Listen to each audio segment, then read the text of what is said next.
Bom dia a todos, bem-vindos novamente. Hoje um pouco mais quente que semana passada, mas o inverno continua aí, então mantenham-se agasalhados.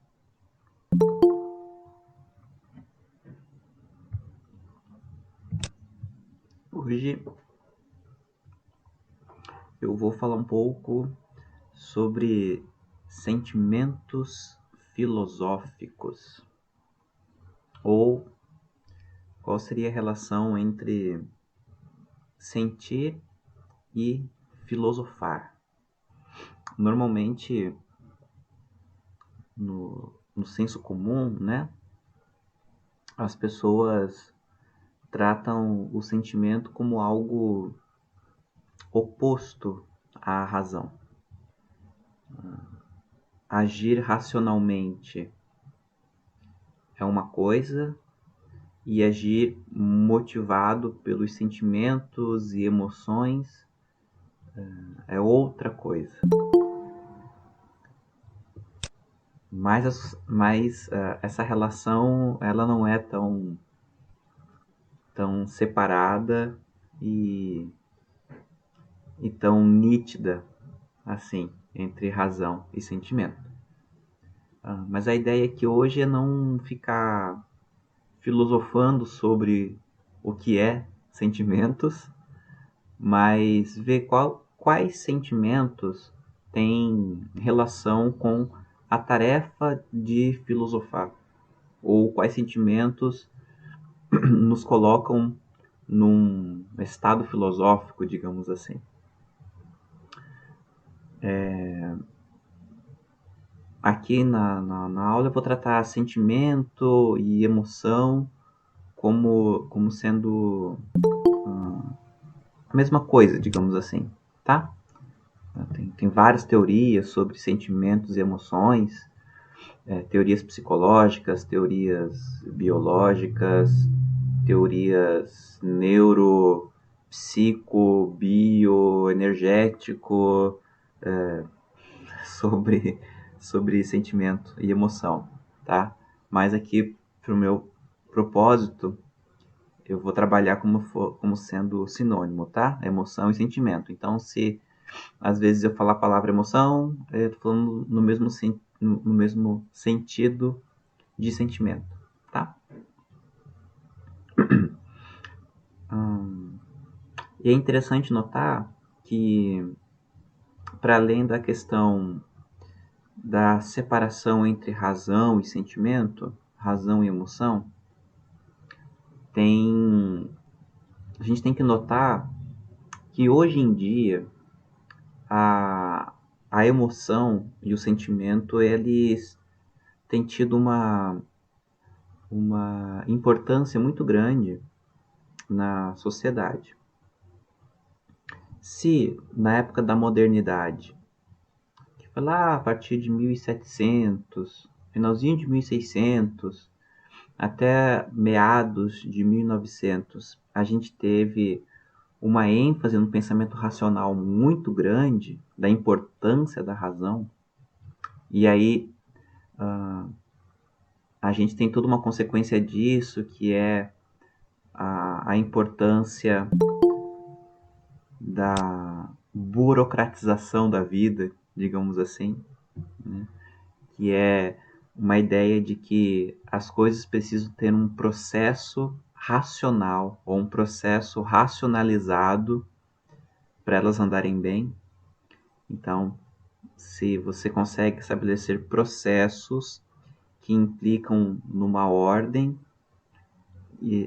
então a chance de sucesso é muito grande, né? Isso aumenta a produtividade, isso aumenta o alcance dos objetivos,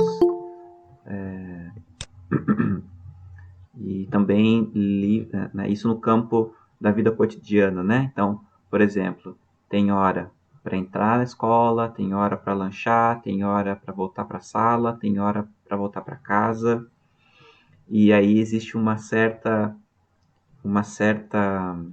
um agendamento da vida, digamos assim, e uma cronometração da vida.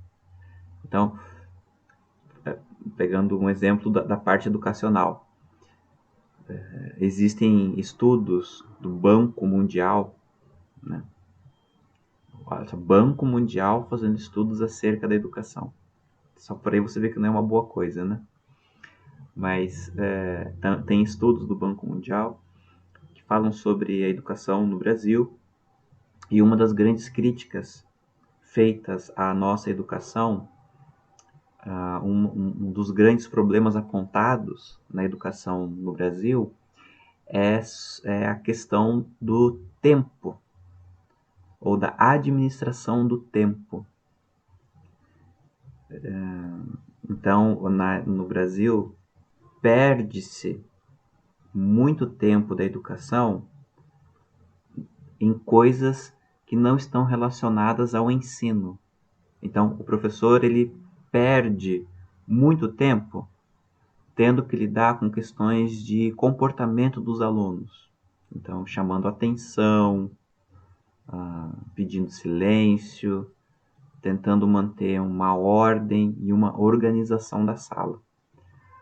Então, ao invés do professor ter 50 minutos de aula com a turma, ensinando, na verdade ele tem ali 20 minutos de ensino, porque os outros 30 é tentando organizar a sala, administrar a sala de aula, né?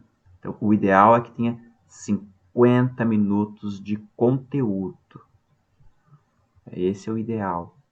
Todo o restante é perda. Tá? Então, o que é isso? Isso é uma mentalidade racionalizadora, burocrática, administrativa da vida. Não é isso, por exemplo, que tento ensinar para vocês, que vocês alunos precisam organizar a vida de vocês, a vida de estudos. Então, ter lá bem certinho. Você monta uma agenda de estudos. Você acorda às 8, toma café, toma banho. 8h30 você senta para estudar. Aí você estuda até as 10h30. 10h30 você faz uma pausa para o lanche de 15 minutos. Você lancha. Aí você volta a estudar mais 2 horas. Aí você almoça. Aí almoço e descanso do almoço, 1 hora. Aí você volta às 13 horas para estudar. Estuda até as 15. Faz um lanche. Das 15 até as 5. Aí você faz uma pausa para o estudo. Aí você, das 7 às 8, faz uma revisão do que você estudou. Às 9 você deita para dormir e tudo começa de novo no dia seguinte. Um agendamento da vida, né? Isso é uma mentalidade racionalizadora, que acha que se a vida for organizada nos padrões de funcionamento da razão, a nossa vida vai dar certo.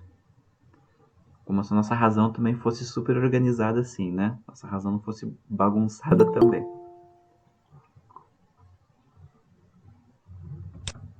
Então esse é um tipo de pensamento que ele foi dominante até metade do século passado.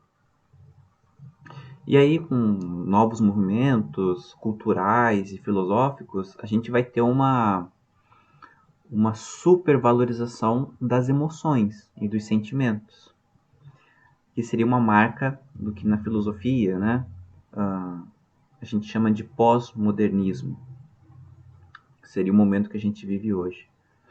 Então, o que seria um dos traços da pós-modernidade, desse período que veio depois da supervalorização da razão? É a supervalorização dos sentimentos.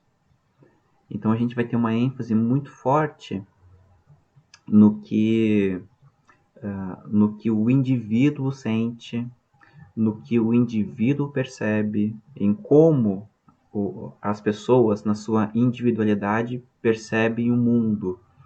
Então, não há um questionamento a respeito do que as pessoas sentem, mas um respeito, mas um respeito entendido de modo errado, porque o fato de você questionar alguém não significa que você não respeita ela, né? Mas é um respeito no sentido de um não questionamento a respeito do que o outro sente, mas um convite para se valorizar o sentimento das pessoas, dos indivíduos. E aí a gente vai para um outro extremo, né? Para um outro extremo radical, que seria uma psicologização da vida, se a gente vai ter, num momento, uma burocratização administrativa da vida, por outro, a gente vai ter uma psicologização da vida, que é a ideia de você aprender a lidar com os seus sentimentos e com as suas emoções, para elas não serem um fator complicador da tua vida. O que é isso? Ok, os sentimentos são importantes, mas você não pode deixar se levar pelos sentimentos. Então você age por raiva, você agir por rancor, ou você agir simplesmente motivado pela, pela bondade, né? E aí você se coloca em situações de risco porque você está querendo ser bom para as pessoas. E aí também começa-se um movimento de perceber um certo adoecimento por conta das emoções e das sensações. O que eu quero dizer com isso? Eu falei que eu não ia filosofar sobre sentimentos, né? Mas estamos aqui nós filosofando sobre isso, né? Enfim, vamos aproveitar então, vamos aproveitar esse momento e exercitar a filosofia sobre os sentimentos. Se vocês não concordarem comigo, vocês falam, tá? Porque isso são meio que intuições que eu tô tendo agora, assim. Então, o que eu quero dizer com o adoecimento por conta das emoções? A gente acaba criando um comportamento de ansiedade, de apreensão, de deslocamento do mundo, porque nós somos inundados por tantos afetos no mundo e uma certa ideia de que todo mundo é feliz, de que todo mundo é bondoso, de que todo mundo ama, que a gente fica incomodado pelos sentimentos negativos que nós nutrimos, pela frustração, pela, ah, pela incompreensão que nós temos a respeito do mundo. E aí a gente fica se sentindo deslocado do mundo. Tipo, todo mundo é feliz, menos eu. Eu olho no Instagram, no Facebook, todo mundo ama os animais, todo mundo se dá bem com a família, todo mundo está sempre com os amigos. E a minha vida é uma desgraça, porque eu tenho poucos amigos, porque eu não me dou bem com os meus pais, com os meus tios, com os meus primos. Eu não tenho dinheiro para viajar, como todo mundo sempre posta foto viajando. Eu não tenho como sair todo final de semana, como as pessoas no meu Instagram aparecem. Eles estão sempre na balada ou na cachoeira, ou estão sempre passeando por um lugar diferente. E eu não, eu tô sempre em casa e ninguém me chama para fazer nada. E eu me sinto triste. E eu me sinto culpado por me sentir triste, porque enquanto todo mundo é feliz, eu sou triste. E isso gera uma certa ansiedade, porque eu quero ser feliz como os outros e eu não consigo. E eu faço de tudo para ser feliz, mas eu moro numa cidade que não oferece aquilo que eu gostaria de curtir. Eu vivo num grupo social que me priva de certos prazeres que eu gostaria de ter. Eu não tenho dinheiro para fazer o que eu gostaria ou para acompanhar os meus amigos.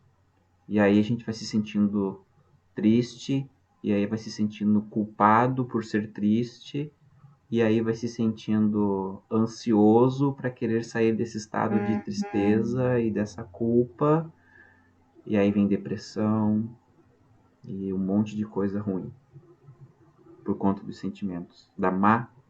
E aí vem, né, uma certa ideia de que a gente precisa então aprender a administrar os sentimentos. Faz sentido isso para vocês que eu estou falando? Ou acho que eu estou viajando? Como é que é isso para na vida de vocês? Não, faz total sentido. Faz total sentido, Gabriele, né? Tenho percebido essas questões. Em mim também, né? Em mim.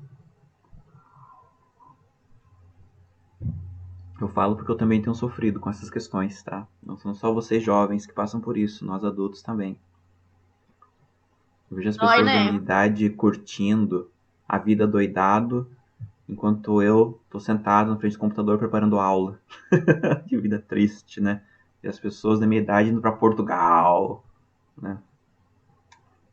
Eu baixei um aplicativo de relacionamento, né? Enfim, também sou ser humano, preciso namorar, né? Enfim, aí eu fico olhando a foto das pessoas e as pessoas têm fotos, sei lá, em Búzios. Eu já fui para Búzios, eu conheço Búzios, mas tipo as pessoas em Búzios estão tirando fotos em lanchas, bebendo drinks, em pousadas maravilhosas. Mano, eu fui para Búzios, tive que fazer um bate-volta porque eu não tinha dinheiro para pagar a pousada, né? Ou então quando eu fiquei numa Com respeito, pousada, professor. quando eu fiquei numa pousada, era uma pousada que não tinha nada. Alemão tinha Sua café vez da vai manhã. chegar, calma. Alemão tinha café da manhã. E quando eu fui procurar onde comer, como o Búzios é muito caro, eu procurei o lugar mais baratinho para comer e tomei um Guaravita, porque eu não tinha dinheiro para pagar coca.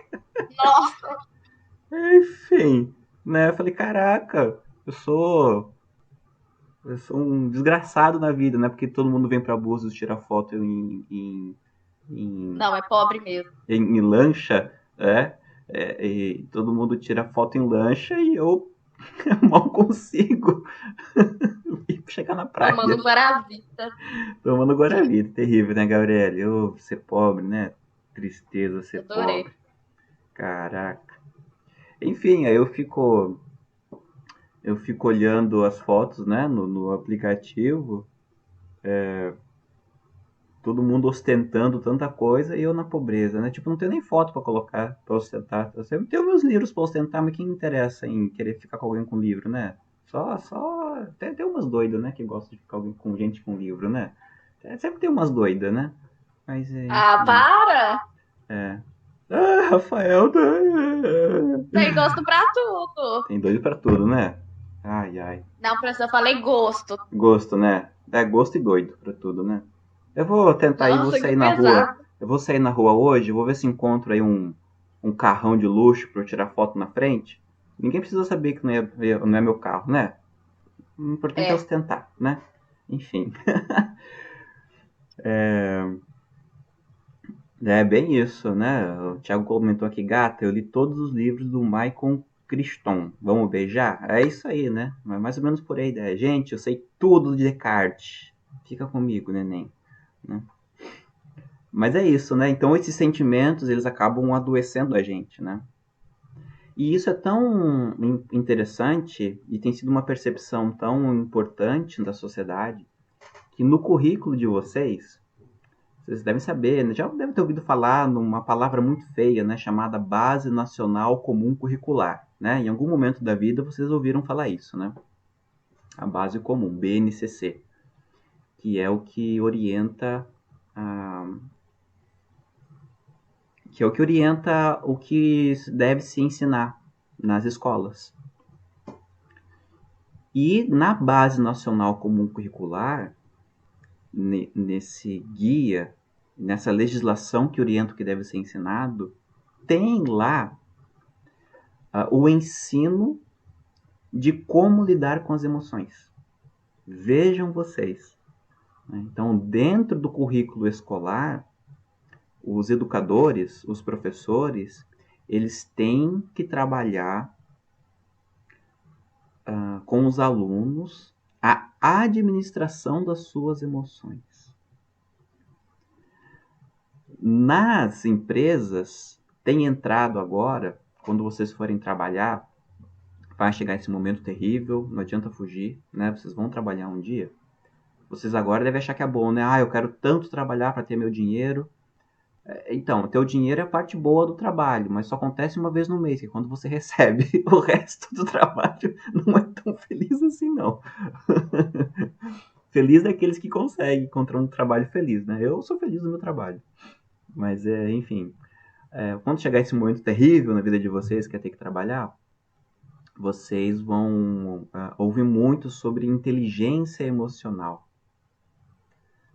Não, Isaac, até ser chefe não é tão legal assim, não. Vai por mim. Ser chefe também, olha, tem essa parte terrível, né? Mas, brincadeiras à parte, vocês vão ouvir muito falar sobre inteligência emocional. O que é inteligência emocional? É você fazer com que as suas emoções elas trabalhem a seu favor. Não é só saber lidar consigo mesmo, você lidar com as suas emoções, mas é você também saber lidar com as emoções do outro. Né?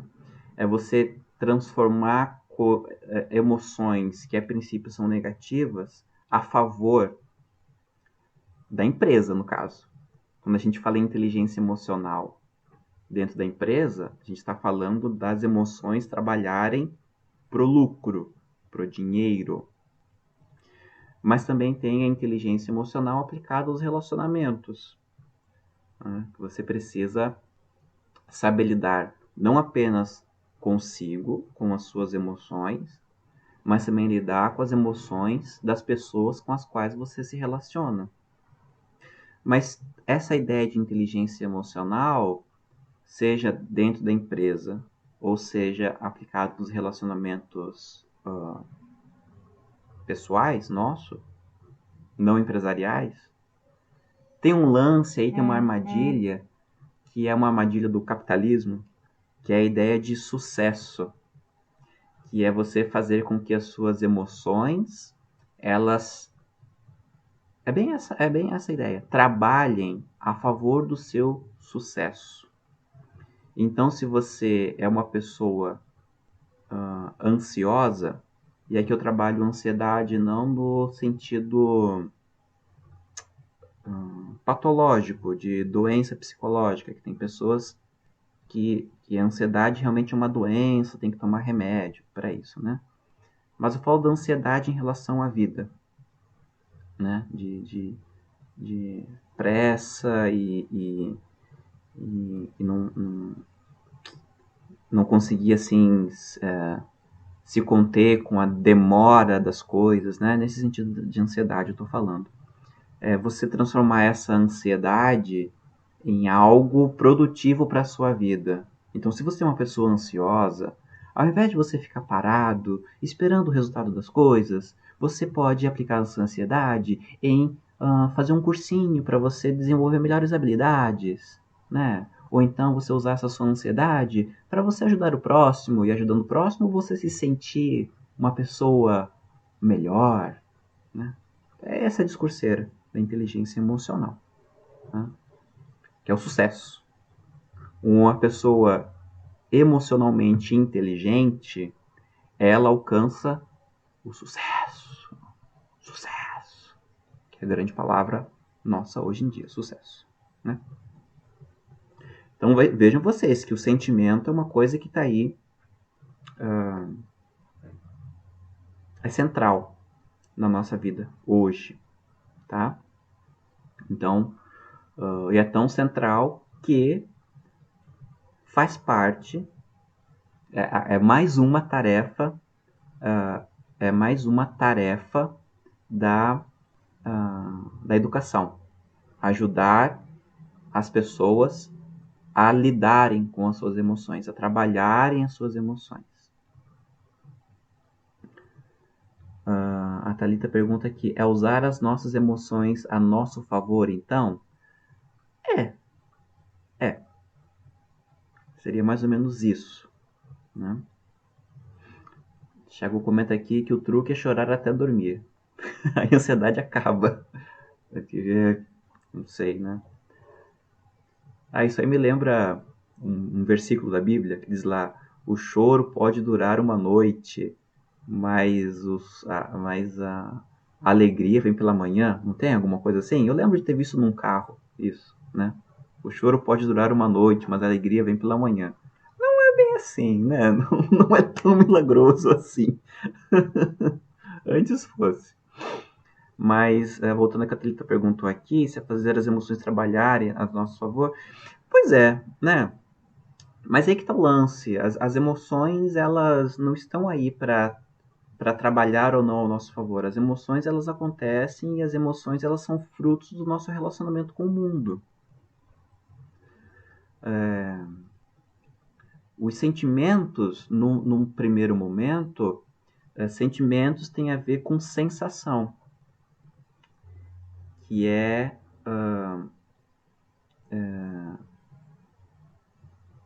como eu sinto as coisas. Então, o sentimento, ele é resultado da maneira como eu me relaciono com o mundo e com as pessoas.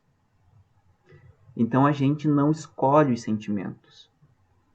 Tipo, eu quero sentir isso.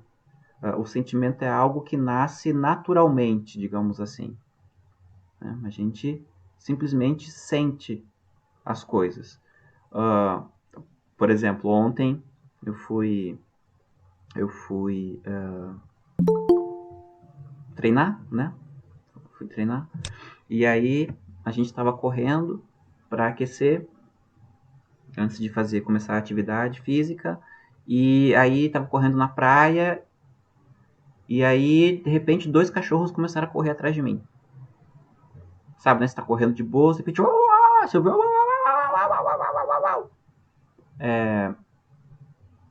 Aí, no primeiro momento, você sente o quê? Medo, né? Caraca, eu vou morrer agora. Agora que eu morro, né? Vou ser mordido agora por esse cachorro e vou morrer. Então, medo, tipo assim, né? Então, imediatamente eu parei. E aí, racionalmente, eu comecei a sentir ali um certo carinho pelos cachorros, porque, enfim, eu percebi que eles não estavam com raiva de mim, mas, enfim, eu passei correndo e eles começaram a correr atrás de mim. Aí lá, né, conversei com eles ali, coisa e tal, aí os pescadores chamaram eles foram embora. Aí eu continuei correndo de boas, né? Porque conversando com os cachorros, por que não? Né? Vocês não conversam com o pet de vocês? Por que não conversar com os cachorros da rua? Né? Ué, é a mesma coisa. Ou agora tem diferença de classes sociais com os cachorros. Cachorro doméstico, cachorro de casa a gente conversa, cachorro da rua não. Olha lá, hein? Olha lá, isso é exclusão social. Toma cuidado.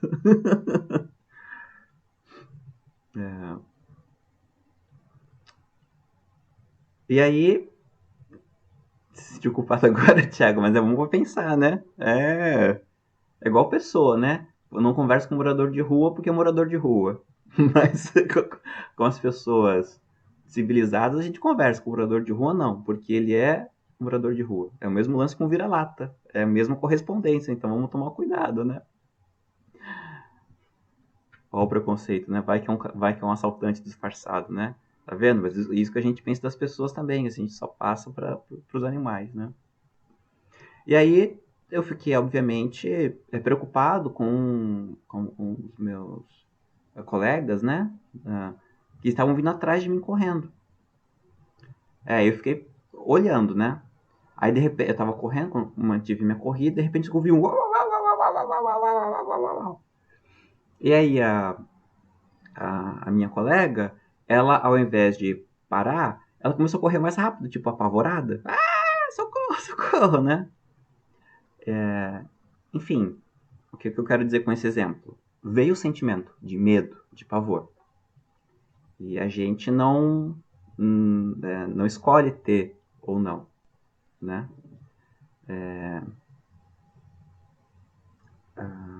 E a gente reage de maneira diferente ao sentimento. Então, eu, diante do medo inicial dos cachorros, eu parei, né? A minha reação foi parar. E aí, quando eu parei, aquele sentimento, a princípio de medo, ele se acalmou em mim e eu conversei com os cachorros, né? Falei, pô, sou gente boa, relaxa, né? Só tô correndo aqui de boas. Desculpa aí ter atrapalhado a contemplação de vocês, né, no mar, desculpa aí, né? E aí, ok, a gente conversou de boas, os pescadores chamaram e eles foram embora. A minha colega, ela já reagiu de maneira diferente. Ela ficou apavorada, com medo, e saiu correndo mais rápido ainda. Obviamente, isso gerou nos cachorros mais vontade ainda de correr atrás dela. E foi uma reação em cadeia. Quanto mais ela corria, mais os cachorros corriam. Quanto mais apavorada ela estava, mais os cachorros latiam para ela. E, enfim, até que os pescadores foram socorrer ela, né? Percebe? Então, o que eu quero dizer com isso? É a emoção, o sentimento, a gente não controla num sentido inicial, quando ele aparece, né? E isso é assim com várias coisas. Então, a gente olha para uma pessoa e sente amor por ela, né? Sente paixão por ela, não sabe por quê. A gente fala assim, nossa, simpatizei com fulano. Simpatizou como se você não conhece? Foi um sentimento inicial. Ou então você olha e fala assim, ai, não fui com a cara de ciclano? Ai, não sei, não gostei. Você nem conhece, mas você tem um sentimento com relação, né, a isso. Mas ao mesmo tempo que o sentimento é algo que brota na gente, o sentimento também ele tem uma relação com a cultura. A gente tem determinados sentimentos influenciado pelos nossos valores e pela maneira como nós somos educados. Então, pegar o exemplo do Isaac, né? Por que é que quando um cachorro da rua eu trato de uma maneira e um cachorro domesticado não? Isso é uma questão aprendida, cultural, né? O exemplo pode ser um assaltante. Por que é que quando eu olho uma pessoa negra à noite vindo na minha direção, eu fico com medo, e quando eu vejo uma mulher branca vindo na minha direção à noite, eu não fico com medo? Por quê? Eu já fui assaltado por um casal de namorados. Eu estava na rua à noite, eu vi aquele casal vindo na direção, ok, um casal de namorados. Quando eles chegaram perto de mim, do Uber, né? Eu tava entrando no Uber, o cara sacou uma arma, falou, perdeu. Um casal de namorados. Olha que bonito, né? Mas a princípio eu não desconfiei de nada, porque é um casal de namorados. Imagina se um casal de namorados vai representar algum perigo para mim. Então eu não senti medo por conta de uma construção cultural. Ou então, quando você olha para uma mulher com uma roupa, com um shortinho, né? Um short curto, um batom vermelho na boca e mas então, Isaac, foi o casal que assaltou. Foi o casal que me assaltou. Se fosse no Rio, o casal que estava assaltando. Então, mas o casal que estava me assaltando foi o casal. O casal me assaltou. Levaram o Uber, levaram tudo. Você vê uma mulher de roupa curtinha, batom vermelho, top na rua, o sentimento que você tem como homem, geralmente, né? Infelizmente, né?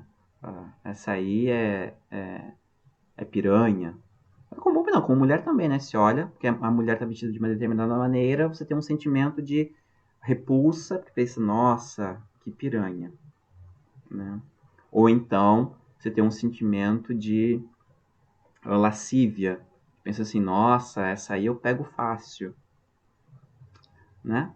Por quê? Porque existe uma construção cultural por conta do machismo que se uma mulher está vestida de uma determinada maneira, isso significa que ela é uma mulher da vida. É uma mulher que não tem respeito com relação a si mesma. Ela está se oferecendo. Esse sentimento nasce quando a gente vê uma mulher vestida de uma determinada maneira, né? É um sentimento aprendido. A gente aprende esse sentimento, né? Percebe? Né? Então, ao mesmo tempo que o sentimento é algo natural, algo que nasce, sem a gente decidir que ele apareça, sem sentir que ele se instale na gente, ao mesmo tempo o sentimento ele é fruto de algo que a gente aprendeu, algo que foi ensinado pra gente.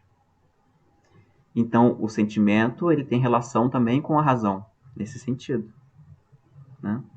E aí eu entro então finalmente na parte da filosofia, porque tem sentimentos que fazem com que a gente filosofe, digamos assim. Vocês podem perceber que é muito mais fácil a gente pensar quando nós estamos nos sentindo tristes do que quando nós estamos nos sentindo felizes. Já perceberam isso?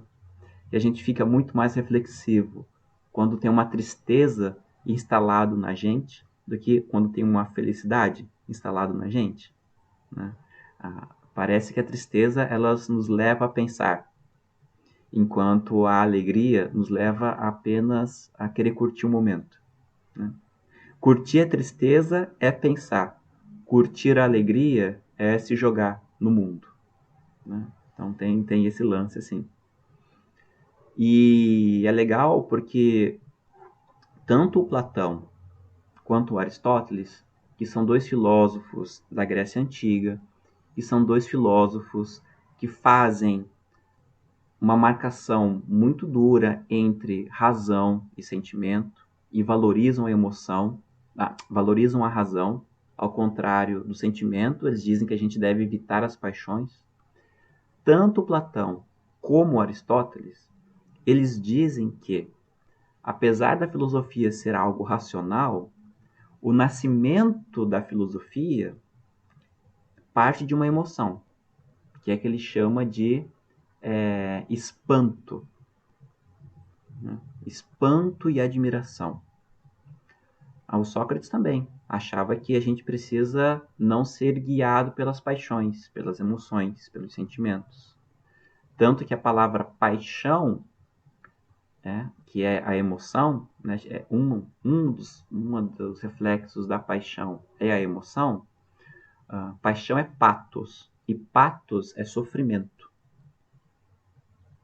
Né? Sofrimento, doença. Né? A palavra pathos é sofrimento e doença. Não tem lá a paixão de Cristo? Né? A parte da Bíblia, que é a paixão de Cristo, na Páscoa, né? A sexta-feira da Páscoa é chamada de sexta-feira da paixão. Não é paixão porque Jesus está apaixonado. É paixão porque é o sofrimento de Cristo. Porque a palavra paixão vem do grego pathos, e pathos é sofrimento.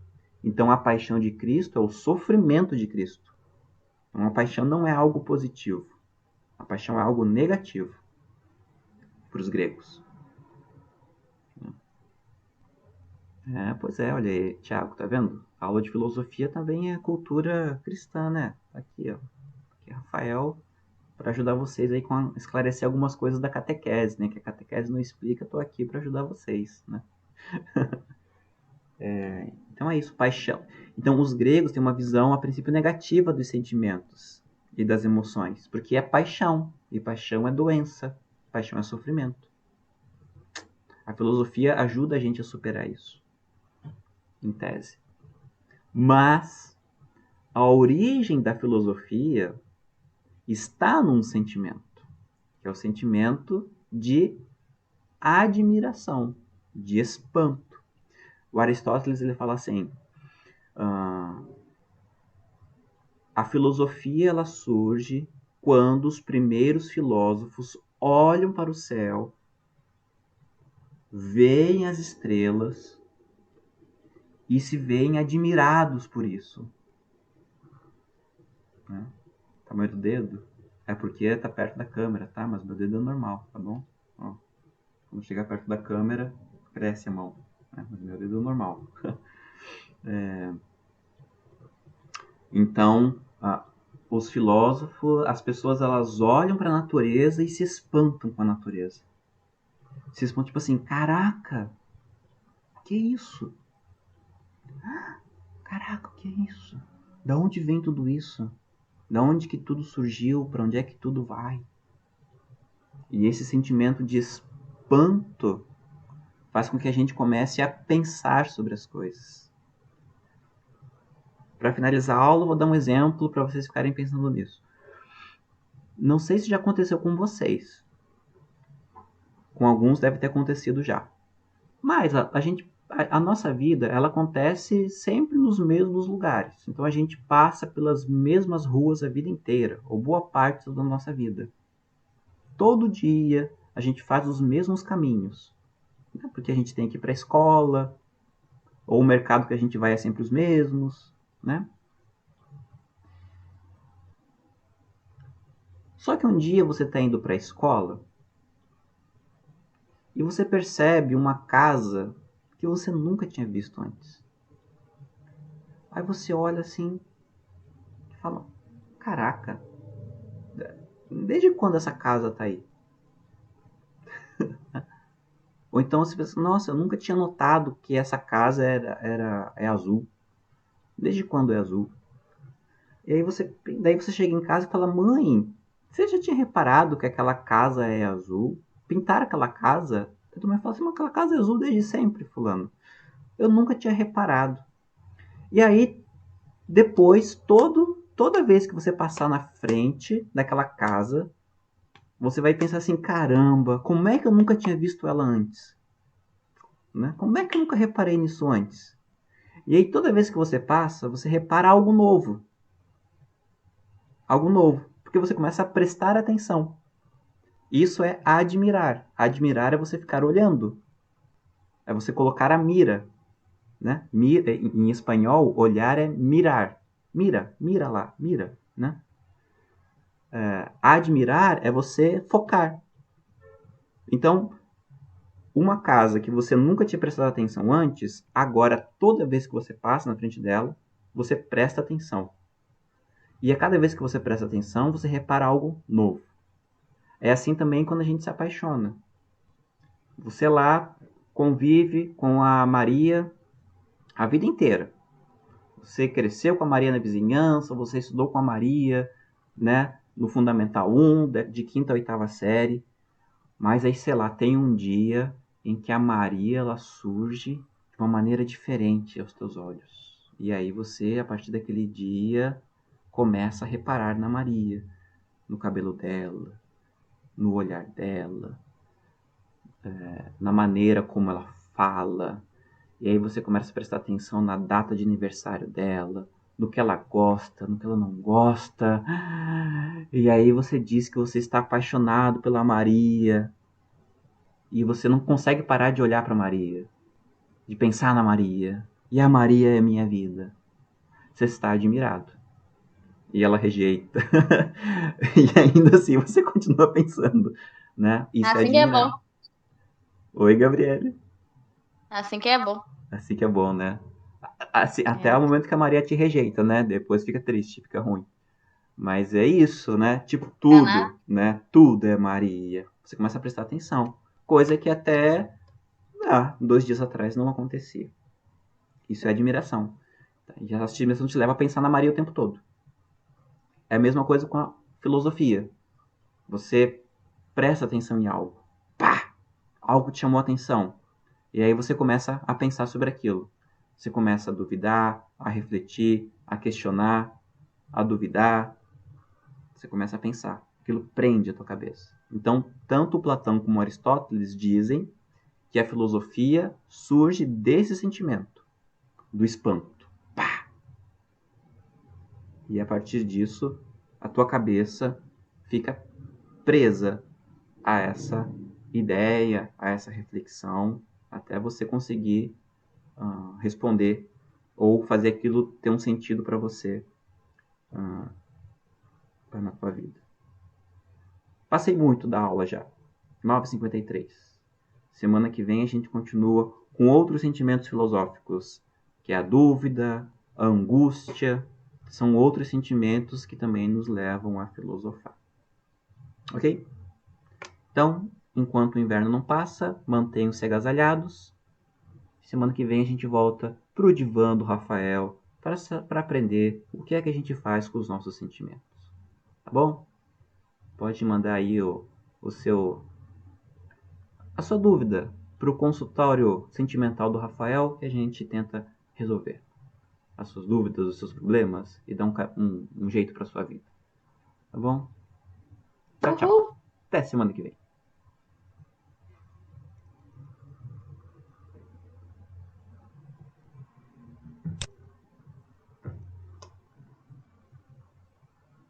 Desinvestir em filosofar hoje aqui. Não dei conta do assunto. Mas é assim que é bom.